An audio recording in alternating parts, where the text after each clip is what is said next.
So let's get in here and change the oil on a J-type overdrive. And on the driver's side, you can have your fill plug right here, and the bottom is going to be your drain plug.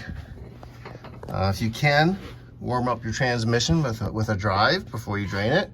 If not, just let it drip dry as long as you can. I've already pulled this plug, let it drip all night. You should have a magnet on the end. You see the little shavings, and you're going to want to clean that off, of course, before you seal it back up. And our next step is, in order to get the rest of the oil out of a J drive, is you have to drain the sump. And it's a little bit less messy, of course, getting the solenoid out too. I put aluminum foil over the exhaust pipes. Yes, I know my exhaust pipes are missing. I'm working on that. But this will help deflect, because when this sump lets go, it's going to make kind of a mess. And so we're going to start on that. All right, so you can get your 7/16 socket or open end or whatever you can get in there. And remember, this is aluminum on aluminum. Torque spec is very low. We'll go over that later. But they should come out quite easily. I'm going to start with these back two that are under the exhaust. Because when I move to the side, they're going to be harder to reach. And we're going to get all these out. I'm going to take them all out except for this one right here. This one we're going to leave into the end, and I'm going to slowly loosen it. And the idea is I'm going to back it out about halfway, and I'm going to break the seal and force the oil hopefully to kind of come forward in a controlled chaos. And so remove all four corners and the one up front near the engine, and leave this one here tight until you get an oil pan ready to go and you're ready to break this seal. So I got 5 bolts out, and the one is about halfway out. Now we got to get in there and break that seal and get that sump pan to drop down so we can get the oil out, and then we can remove it and start that cleanup process. So for the record, while I was getting my tools to tap this thing, it just dropped on its own. But exactly what I thought. It fell forward. It's on the one bolt, and everything's dripping down right into the pan. So that worked out.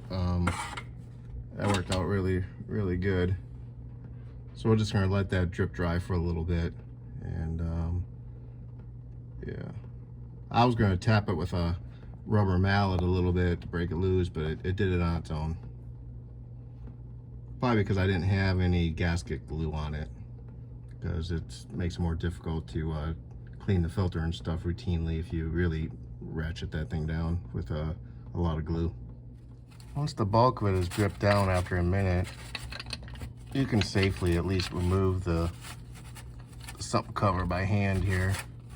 All the bolts are the same size. Set that down. There we go.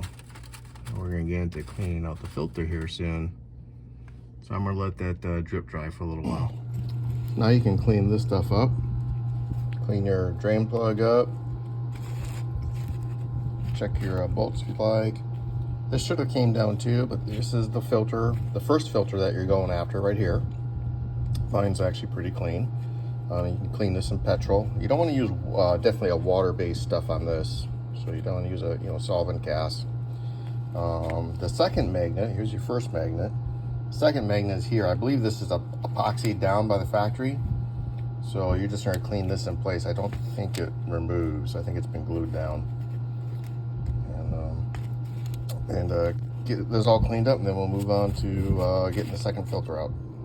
So all cleaned up. I just used a little bit of brake cleaner and some rags. Good shape.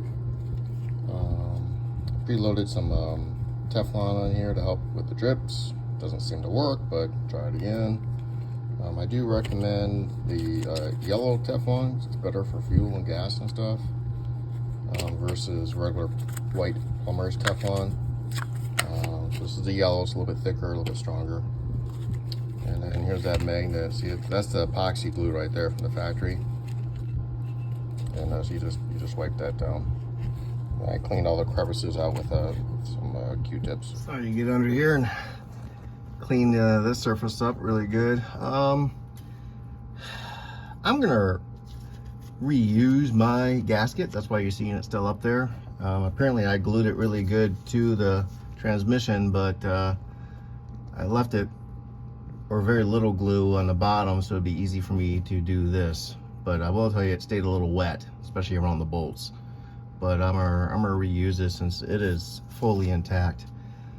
So we got like a pressure relief valve here, I think. The one in the middle is a pump valve. I think it's backwards, but you're gonna leave these two alone. Your high pressure filter is under the big one. So this is the one you wanna get out, okay? So to get that pressure filter out, you gotta unscrew that with a special Churchill tool. Everyone ends up rigging something. Some people use a snap ring plier set that they get big enough to open it up. I made my own tool. Here it is. And it's been working for over 10 years just fine. I took an old trowel that I don't use. I measured the distance between the two holes up there, and I drilled a couple holes. I put a couple small bolts, and this is the working end right here. This is what goes into those dimples. And it's strong, it's stiff, and it's got a handle, and all you really got to do is just get it loose enough, because once it breaks loose and drops down, you can just get it down by hand. But you're gonna have to make yourself something to get that thing out, okay? And this was my idea. You know, so these things all kind of sit in their recess, flush with at the bottom of the recess. That's gonna be the final location for that thing. There you go. Make sure you have a drip pan. You may get a little oil down there. We're gonna use this to, again, get in there and just, there we go. Just break it free. And I have this little hole pump. Once it's broken free, the tool is kind of hard to use. So you just want to get in there and spin it with whatever you can, and get it going. And eventually it'll get low enough that you can just take it out by hand. The exhaust and all that stuff in a way, it's hard to get any decent tool on here, but it's no big deal. Only takes a minute. And behind this cover is going to be the high pressure filter, and you want to get that out so you can clean that also. And I think there's an aluminum O-ring there too. You gotta be careful. You're gonna reuse. There we go.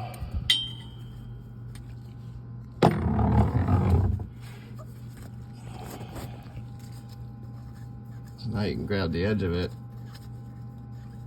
You can get it undone.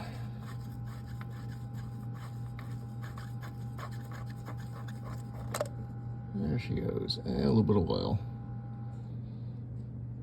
Yeah. Got the ring gasket and the filter all together. And you get a, sorry about that, I dropped the phone. Here's the cover. Here's the filter. Here's the little aluminum gasket. And I'm gonna reuse this. You can probably pretty safely flip it upside down so that the mating surface is the flat side, but I'm sure it'll work either way. Yeah, you want to get these cleaned up now. Again, I would not use any water-based products. These are all cleaned up, ready to go. Get this nice and clean. Now we gotta work on, we're gonna take the solenoid out now, and we're gonna renew those seals. We pretty much, with this out, we've pretty much got as much oil out of that transmission as you can get out in a TR6 with J-Drive. The other specs while I got you here is the high pressure filter cover. That torque is 16 pounds, which you'll never be able to figure out with your special tool. So it's a good mechanics feel. These, of course, you're screwing into aluminum. These 6 bolts is 6 pounds a foot per torque. Now we'll put this stuff back together. All these bolts are the same size, so it doesn't matter where they go. This thing does not go like this. It goes like this. Okay. Don't worry about putting this on backwards. This bump end points towards the solenoid wires, but if you notice carefully, these holes are not in line. This one's offset, so it's impossible to put on backwards, okay? And obviously make sure everything's really, really clean. And I'm gonna saturate this filter a little bit before I reinstall it. But I'm actually gonna fill that cup. Probably gonna make a little bit of a mess, but whatever.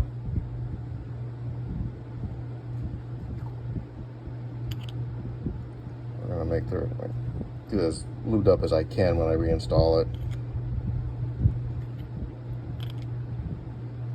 And don't forget your sealing ring over the top of it.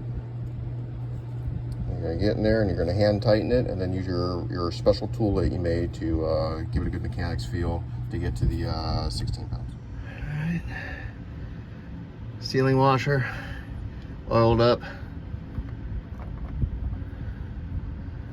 Stick it back in there, should go in nice and clean. Not gonna put anything on the threads, no sealant, no Teflon tape, no nothing. You're gonna get this as tight as you can by hand. The tool should really just be used for the final torquing down. I'm gonna need my other tool to get this a little tighter, but remember that recess we talked about earlier, you wanna get this thing flush and tight. And it's awkward, but it works. Oops. Just keep at it. Eventually you'll feel it snug up. What you wanna do is you wanna take two hands, put one on your tool, and one on the handle when you want to, you know, snug it up, mechanics feel tight. I did pour some oil on the filter, and you can see the inlet tube, or outlet tube, whatever. And it's going to go in that little hole right there. And it's just a pressure fit. Doesn't matter which way it goes on. You just going to push it on there and make sure it's squared up the best you can. And then you can work on getting your cover on. Now this bump points towards the solenoid, so this thing should go on. Should go on this way. There we go. Like that. And I bet you that Halimar is going to hold it in place for me without needing any bolts, which is kind of nice. Now, start putting the bolts in. So I lightly snugged up all 6 of these bolts just with a regular open-end wrench and as finger tight as I could get it first. And now we're gonna torque it the best we can, crisscross, working around the exhaust pipes if we can. Okay, I did it 2 times. Crisscross 1, 2, 3, 4, 5, 6. First time I did it just to snug it up. Second time I did it to the torque. I have an inch torque gun here, 3/8 drive, and 6 times 12 is 72, so I set it to 72 inch-pounds. I could not really get this, even with the adjustable, on this one right here. I was able to get on this one, but this one here I just had to just crank down with the wrench a little bit. But that is done. All right, now we don't forget to put our plug in, and we can start filling this sucker up. Get that thing snug. Find my wrench.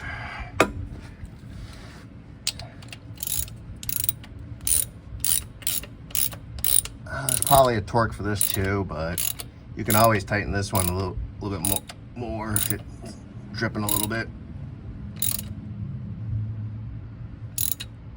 I got a lot of sealant on it. I'm sure it'll be fine. Fill the transmission. The car needs to be level. Of course, I'm on a sloped garage floor with a big jack. What is level? I don't know. Nothing's level on this thing. So what I normally do is I usually take my bullet level and I put it on the frame of the car. And then I play with the jacks and spacers until I get pretty close to being level. That's the best I can do for what I'm doing here. Now we gotta get the fill plug out. So on the solenoid side, not this big bolt, but right here, this little square head, you gotta break that loose with a wrench. See if you can't get this thing in there, you know, and break it loose. But that's going to be your fill plug. You don't have to worry about how much oil to add. You're basically going to pump oil until it starts pouring out into your drain pan. So oil level is the bottom of the threads of this opening here. Don't panic if you don't have a pump or anything like that. Most of the time, I have this car on the ground.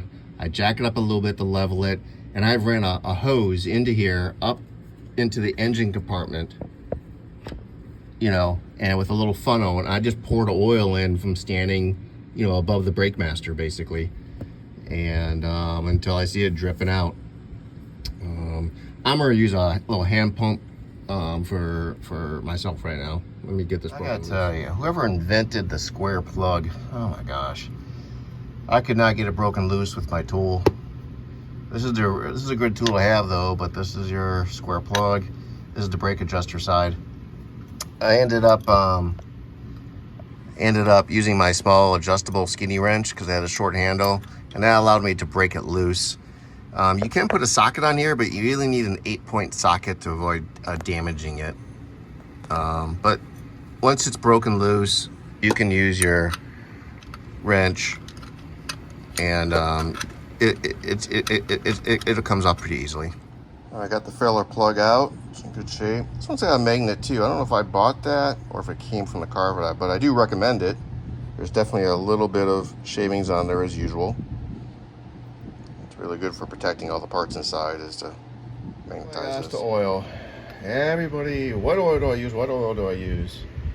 Well, I've used the two most prominent ones for 5 years plus each. So I would use the Redline MT90 if you want to go the synthetic route. If you want to go the all natural route, you can use SAE30 non-detergent, ND non-detergent. I can tell you, I don't think it makes a difference in the overdrive function, but from the transmission function, if you have a newly rebuilt transmission with fresh seals, I would probably go to Redline route. If you got an older transmission that's not rebuilt recently, I would use the SAE30. Again, this is if you have a J-type overdrive only. I just drained this out. I am going back to this because it shifted smoother with the SAE30, and it leaked a lot less. I had a lot less leaking with the 30 weight oil versus the synthetic. So again, that's my recommendation. Older transmission, use the SAE30 non-detergent. Freshly rebuilt, I would go to synthetic route. All right, so the capacity with the J-type sump drained is 3.2 US pints or 1.6 US quarts. So about 1.5 of these. But you're gonna have to do this twice because you're gonna have to take it for a drive, get that oil into that sump for the overdrive, and then re-level the car back up and pump it in. So you're gonna want to do your filling twice for sure, because the sump may not fill up all the way just on the tranny side, but they share oil in between.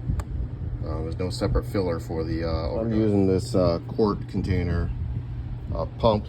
Again, you can gravity feed it in there too. It says Hyper Tough quart lower unit marine pump, and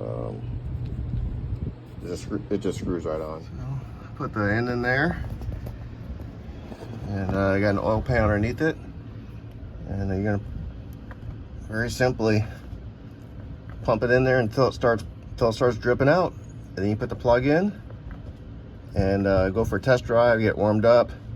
I'd let it cool down, and then get in there, jack it up, level it up, and then top it off real quick, because it might be a little low once the sump fills 100% up, and then you should be good to go.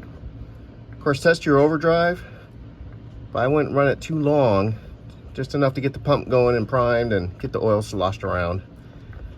I would get the oil topped up first before I did any long distance treks with it on. Okay, and that's it. Hope you enjoyed.